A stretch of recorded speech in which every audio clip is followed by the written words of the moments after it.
Friend, गाड़ी जो हमारे पास फोर्ड की इको स्पोर्ट है। गाड़ी में कस्टमर कंप्लेन है कि जब स्टीयरिंग टर्न मारते या खड्डे में जाती है तो डुबुक डुबुक की आवाज़ आती है। तो स्टीयरिंग रैक चेंज हो चुका है और अभी भी वो फॉल्ट आ ही रहा है। यहाँ पे मैं आपको आवाज़ सुना सकता हूँ, करिए ज़रा।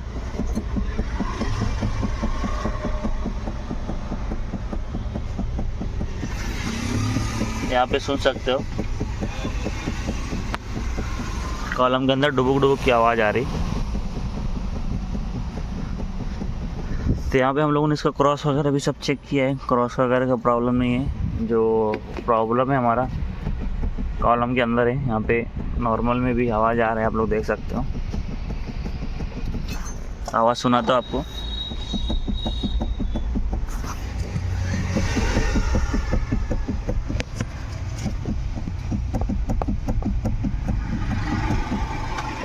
तो जो आवाज़ है कॉलम के अंदर है और उसकी वजह से ये आवाज़ आ रहा है। तो कॉलम को हम लोग खोलेंगे और रिपेयर करेंगे, इसके अंदर क्या प्रॉब्लम है चेक करेंगे। जो भी गैर है इसको रिप्लेस नहीं करेंगे और रिपेयरिंग करके ही लगाएंगे। तो इसको खोलते हैं हम लोग और आपको दिखाते हैं इसके अंदर क्या प्रॉब्लम है। कॉलम खोल के ले रहे हैं हम लोग, आप लोग देख सकते हो। एयर बैग निकाल दिया, स्टीयरिंग निकाल दिया है और अभी कॉलम को खोल के बाहर निकाल रहे हैं। यहाँ पे ये भी हम लोगों ने टेस्ट किया है तो इसका प्रॉब्लम नहीं है। जो प्रॉब्लम है हमारा खटखट का कॉलम के अंदर ही है। तो अभी कॉलम को पूरा खोल के ले रहे हैं हम लोग, देख सकते हो।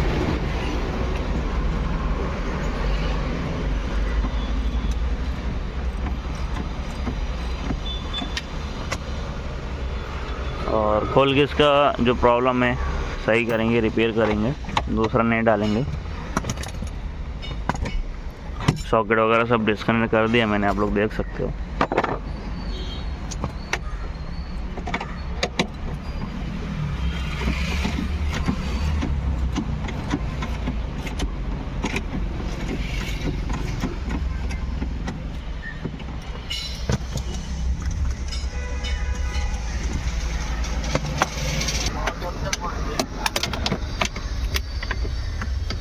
चार बोल्ट आते हैं, दो यहाँ पे आते हैं और दो नीचे के साइड में अंदर। यहाँ पे हम लोग खोल के ले रहे हैं और कॉलम को बाहर निकाल लेंगे और इसको रिपेयर करके लगाएंगे।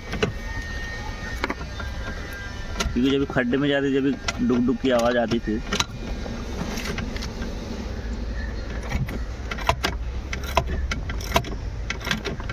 मोटर का सॉकेट भी निकाल दिया है, ईपीएस से भी डिस्कनेक्ट कर दिया है सारे सॉकेट। और यहाँ पे एयर बैग भी निकाल दिया बाहर। और यहाँ पे स्टीयरिंग और क्लॉक स्प्रिंग और हमारा कॉम्बिनेशन स्विच, वाइफर का स्विच सब निकाल के रख दिया है। और यहाँ पे ये रॉड भी हम लोगों ने चेक किया, रॉड का इशू नहीं है, कॉलम के अंदर ही प्रॉब्लम है। तो वो भी खोल के ले रहे हैं और उसको बना के लेंगे अच्छे से।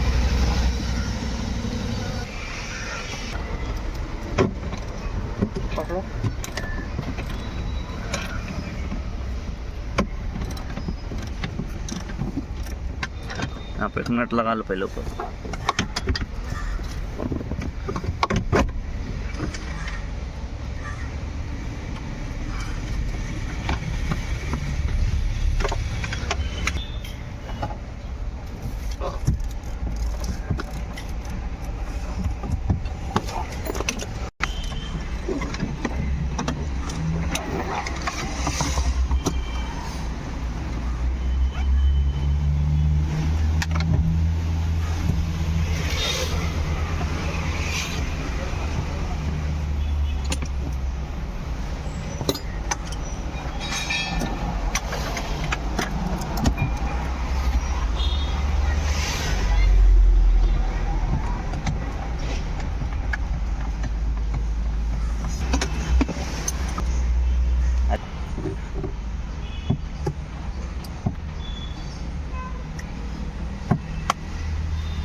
यहाँ पे कॉलम को खोल दिया हम लोगों ने, आप लोग देख सकते हो।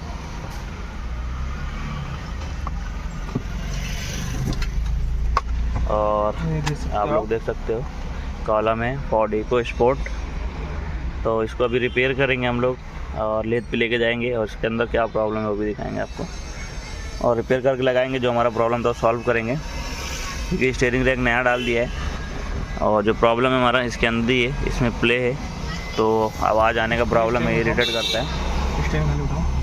ये खोलना पड़ेगा, स्प्रिंग निकाल देंगे ना तो एक पूरा बाहर आ जाएगा। हाँ खोलो पहले। अरे उस दिन इसको खोला था ना मैं, तो ये दोनों हाँ मगज मारी फिर हो जाएगा ज़्यादा। अच्छा ठीक है चलो। हाँ स्प्रिंग डालो पहले। काफी खट खट खट खट नॉइस कर रहा था, पता है गली, बहुत ज़्यादा आवाज़ है। स्टीयरिंग कॉलम डालने के बाद भी गाड़ी वाले का ये प्रॉब्लम सॉल्व नहीं होता। चलो खोलो, ये खोलो ना। फाइनली जो हमारा प्रॉब्लम था वो सॉल्व हुआ है, रिपेयरिंग कर दी है कॉलम को, और इसके अंदर प्रॉब्लम था, यहाँ पे सर्विसिंग वगैरह भी कर दी है, देख सकते हो आप लोग। अभी इसको फिटिंग कर लेते हैं, सर्विस भी कर दी है, ग्रीसिंग भी कर दी है, बुशिंग का प्रॉब्लम था बुशिंग मार दिया है, और अभी इसको फिटिंग कर लेते हैं। यहाँ पे अभी फिटिंग करके ले रहे हैं, आप लोग देख सकते हो।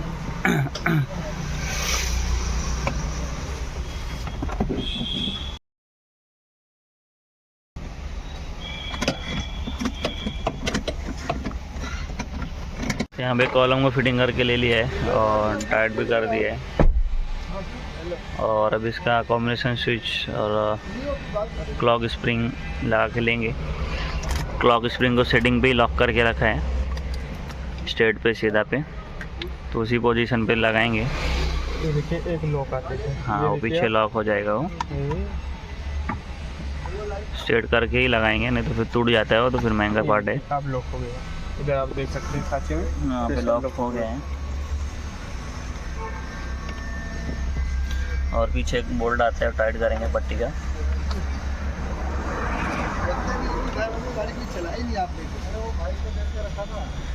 उसके बाद ये कट रहते कट में कट बैठता है।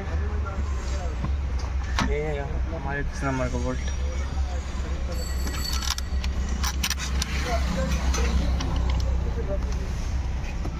था नहीं ना बहुत दिन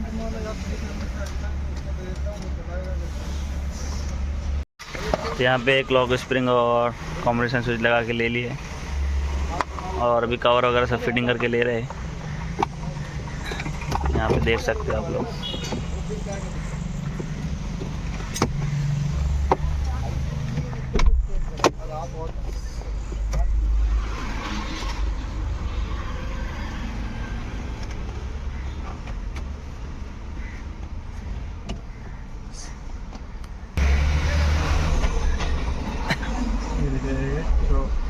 लगाइए। कौन सा चेक किया?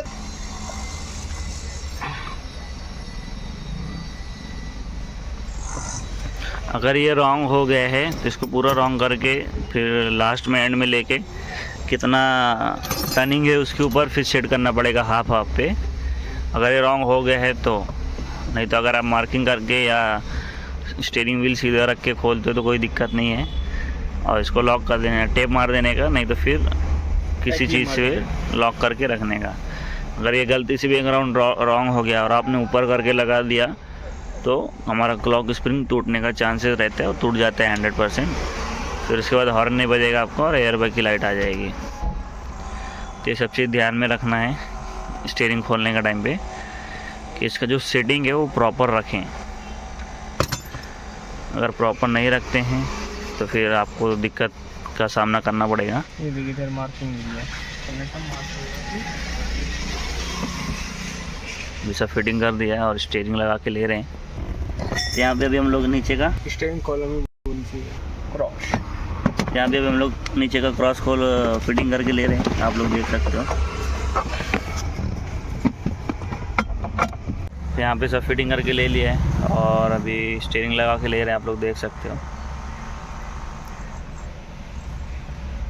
स्टीयरिंग व्हील सीधा करके खोले थे हम लोग लॉक करके, और सीधे पे ही फिटिंग करके ले रहे हैं।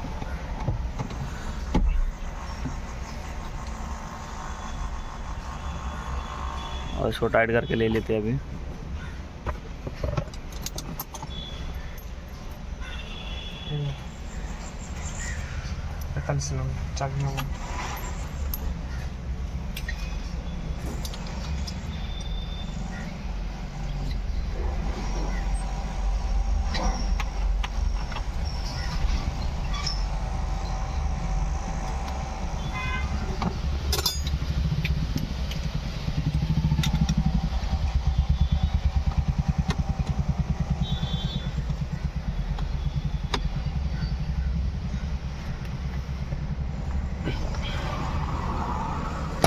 सॉकेट वगैरह लगा देते हैं प्रॉपर सारे।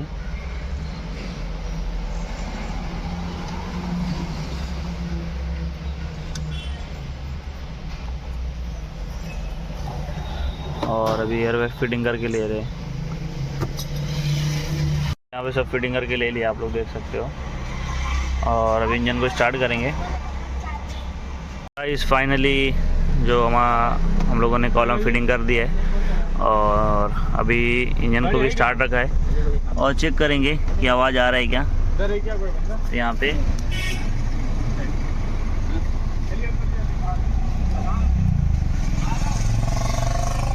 जो हमारा आवाज़ आ रहा था वो बंद हो गया है।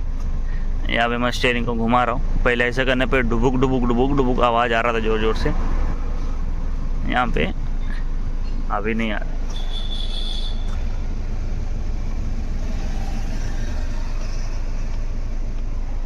पहले जो आवाज़ आ रहा था अभी नहीं आ रहा है। तो जो प्रॉब्लम था हमारा सॉल्व हो गया है और स्टीयरिंग भी फ्री हो गया है पूरा। पहले डुबुक डुबुक की आवाज़ आ रही थी, अभी नहीं आ रही है। और स्टीयरिंग का जो हमारा प्रॉब्लम था वो सॉल्व हो गया है। स्टीयरिंग रैक भी नया डाले थे और उसके बाद भी इश्यू आ रहा था, तो हम लोगों ने कॉलम को रिपेयर किया है। तो रिपेयर करके काम हो गया हमारा। सो गाइस फाइनली गाड़ी रेडी हो गई है। अगर आपको वीडियो अच्छी लगी तो प्लीज़ वीडियो को लाइक शेयर एंड सब्सक्राइब करें। थैंक यू, धन्यवाद।